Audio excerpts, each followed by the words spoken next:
कैसे हैं सब बढ़िया सबके जीवन में? कोई परेशानी वाली बात तो नहीं है ना? तो अभी हमने क्या बनवा लिया था? mRNA। अरे हमने नहीं, मतलब सेल ने mRNA बनवा लिया था। किससे बनवाया था? DNA से। तो DNA से हमारा क्या बन चुका था? mRNA बन चुका था। पर जो mRNA हमारा अभी बना था ना, उसमें मैंने बताया था कि कुछ कोडिंग पार्ट है, कुछ नॉन कोडिंग पार्ट है ना। तो उसको अब क्या पूरा कन्वर्ट करना है कोडिंग पार्ट में, मतलब कि mRNA को अब क्या करना है, हमें काटना है।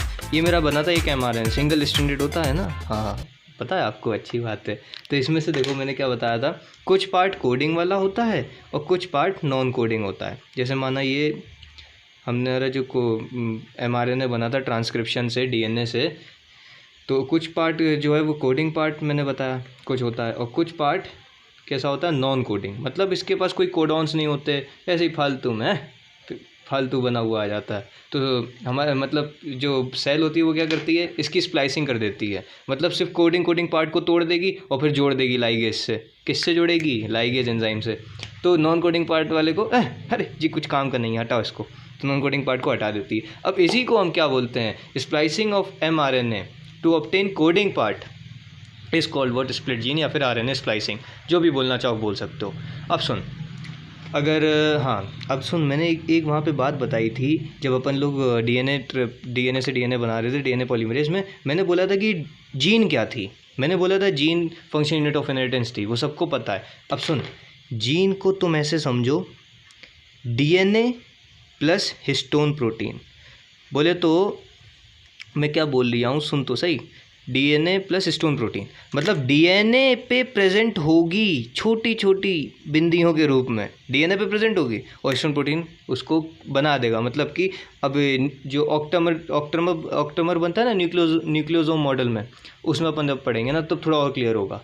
अभी बस इतना रखना है, जीन क्या होता है? DNA plus histone protein. कोई पूछ ले जीन बताओ, जीन, अरे जी पेंट की जीन्स नहीं, जीन। तो DNA plus histone protein is called gene. अब इनमें से कुछ पार्ट होते हैं कोडिंग हमारे mRNA में और कुछ होते हैं नॉन कोडिंग। जो कोडिंग पार्ट होते हैं, सुनना मेरी बात, जो कोडिंग पार्ट होते हैं या फिर जिनको हम फंक्शनल पार्ट भी बोल सकते हैं, उनको हम कहते हैं एक्सॉन। क्या ये हमारा न्यूरॉन वाला एक्सॉन है? नहीं नहीं नहीं नहीं, उसमें A होता था, यहाँ पे E है, ठीक है, मतलब उससे याद हो गया, ठीक है।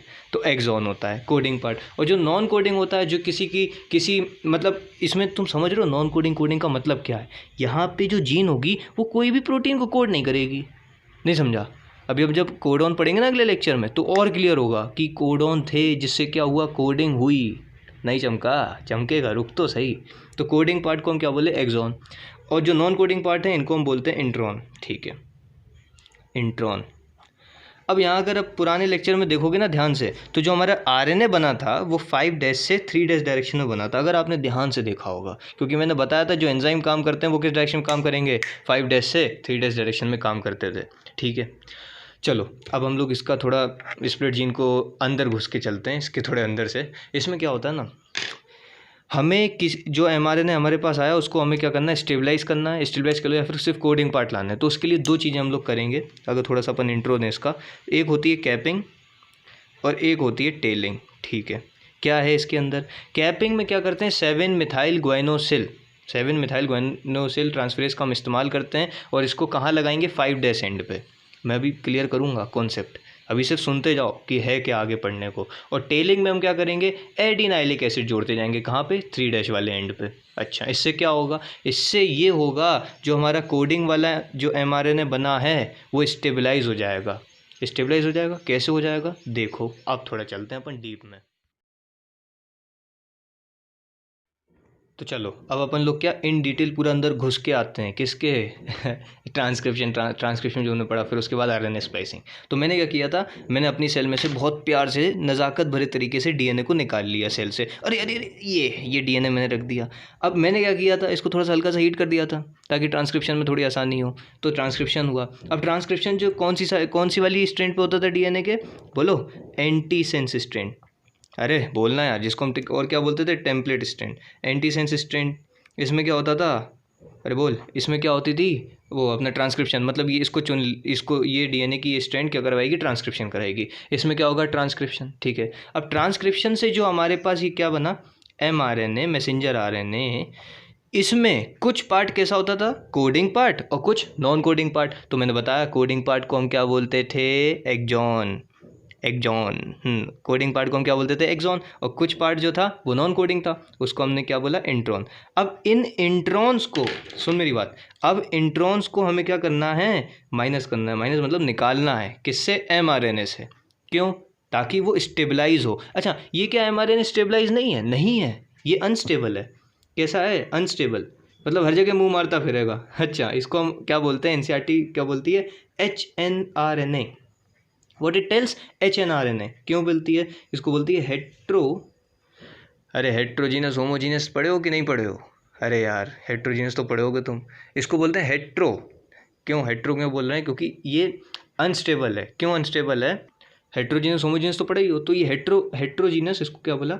हेट्रोजीनस न्यूक्लियर, क्योंकि न्यूक्लियस में RNA, हेट्रोजीनस न्यूक्लियर RNA।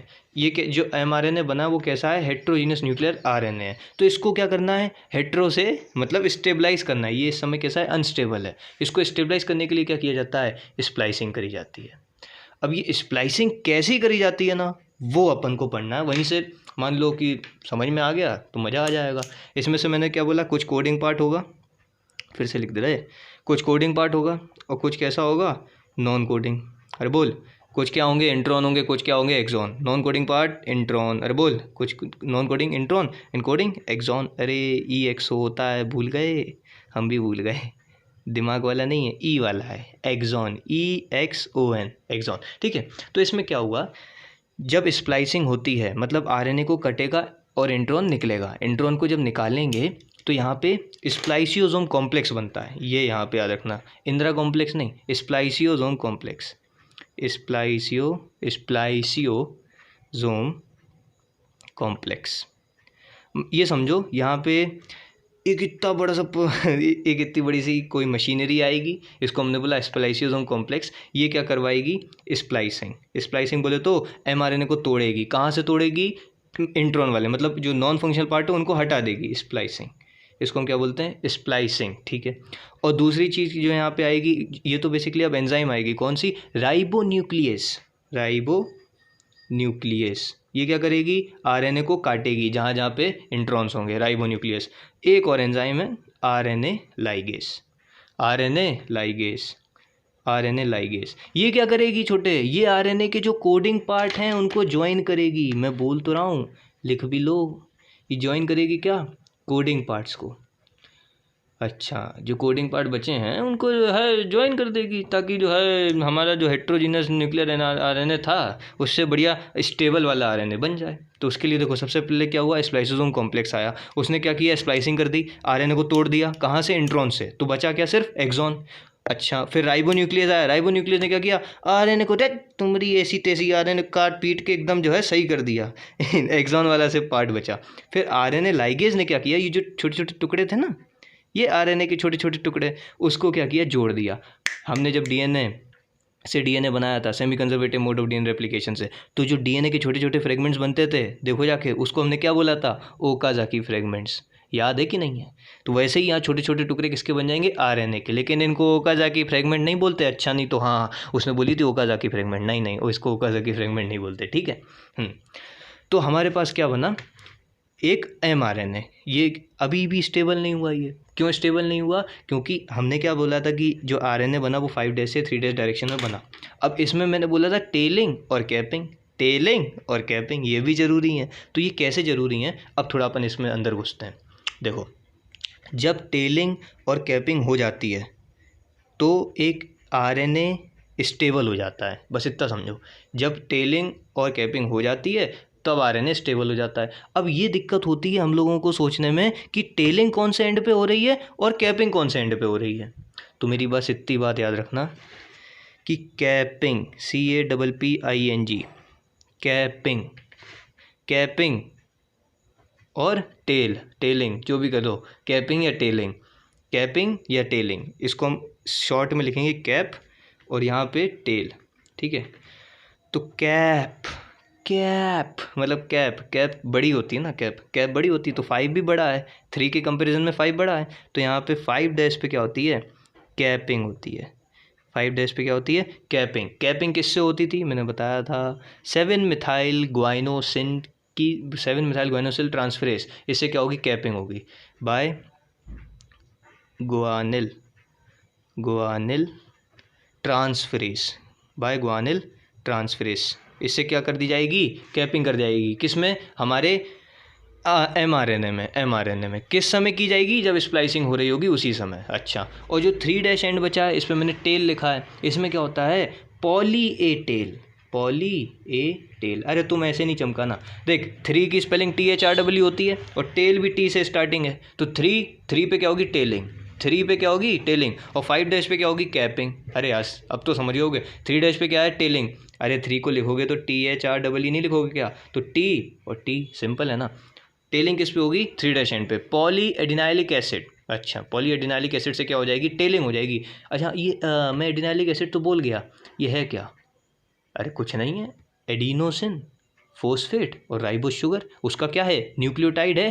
अरे यार एडिन जो यहाँ पे हम लोग इस्तेमाल कर रहे हैं एडेनिन, वो एक न्यूक्लियोटाइड ही तो है। उसको क्या लगाते जा रहे हैं और कम से कम बोल रहा हूँ 200 न्यूक्लियोटाइड एडिनाइलिक एसिड के लगते हैं।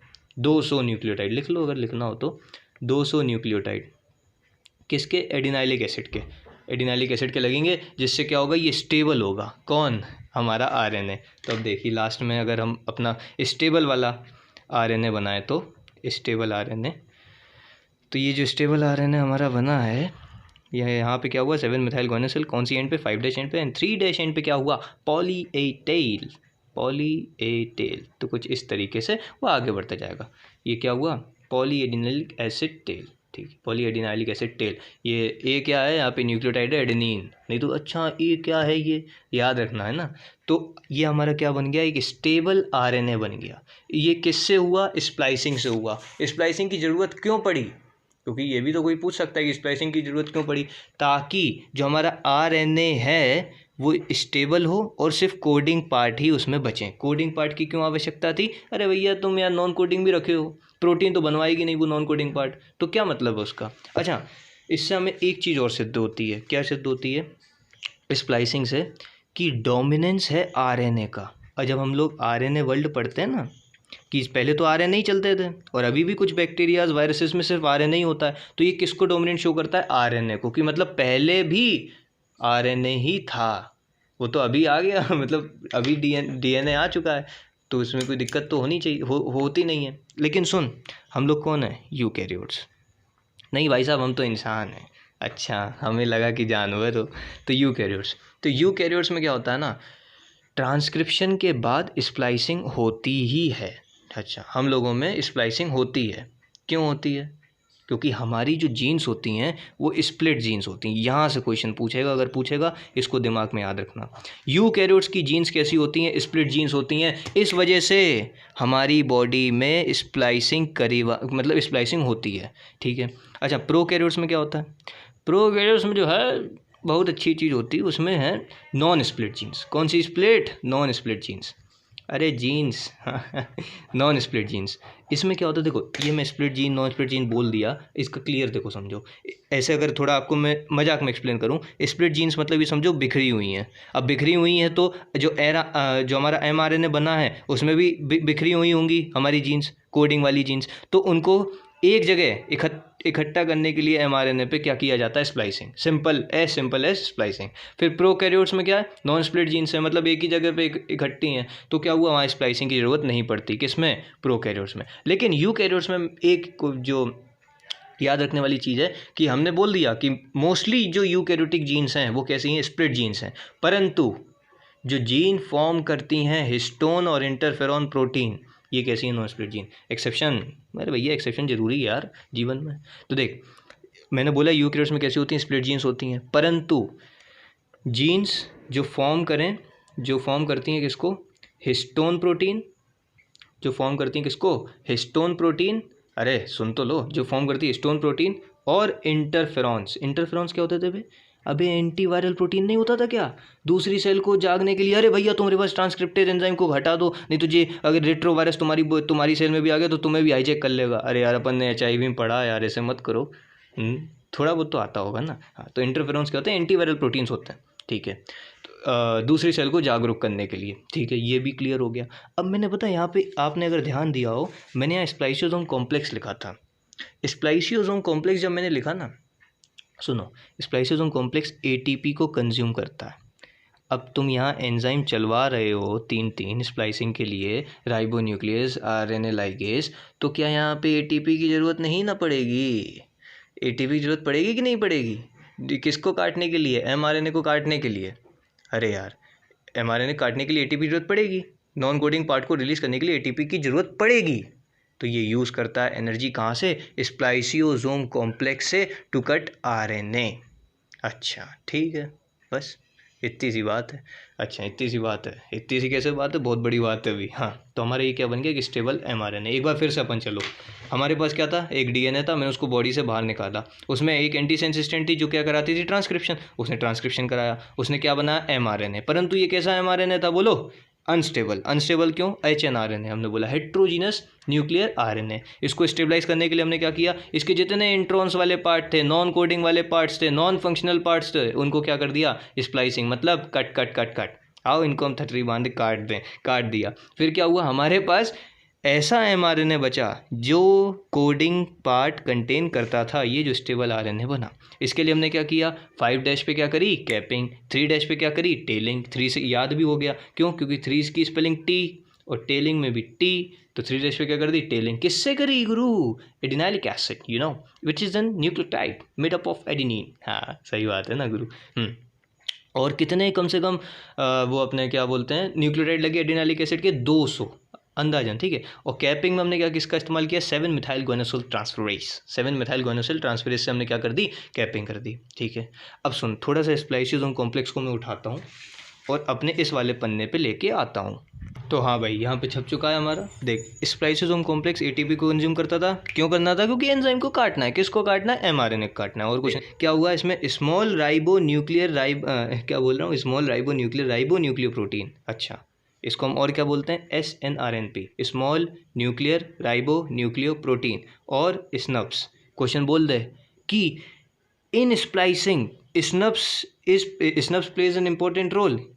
तो याद रखना, हाँ, स्नप्स में घूम मत जाना कि स्नप्स क्या है। ये कुछ नहीं है, स्प्लाइसियोसोम कॉम्प्लेक्स की बात कर रहा है। इसने क्या किया? हमने यहाँ पे क्या लिखे थे? ये देखो, अलग अलग लिखे थे ना, ribo nucleus, RNA ligase, splicing. उसने एक में मिला दिया, स्मॉल राइबो न्यूक्लियो प्रोटीन, और साथ में कुछ अदर प्रोटीन्स भी होते हैं, यू नो।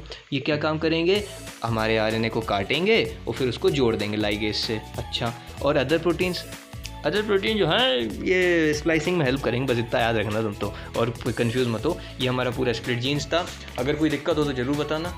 इसके बाहर तो यहाँ तक नहीं आना चाहिए। इसके बाद जेनेटिक कोड लाऊंगा, क्योंकि ट्रांसलेशन में ले तो आऊँ, लेकिन जेनेटिक कोड अगर क्लियर नहीं है ना, तो ट्रांसलेशन में उतना आनंद नहीं आएगा जितना मैं देना चाहता हूँ। क्योंकि जेनेटिक कोड ज़रूरी है ना जीवन के लिए, और उसमें तो इतना मज़ा आएगा, देखते जाओ आप तो। बस पढ़ाई करते रहो और कुछ कर जाओ, कुछ ऐसा कि दुनिया करना चाहे आपके जैसा। बस चलो, ऑल द वेरी बेस्ट।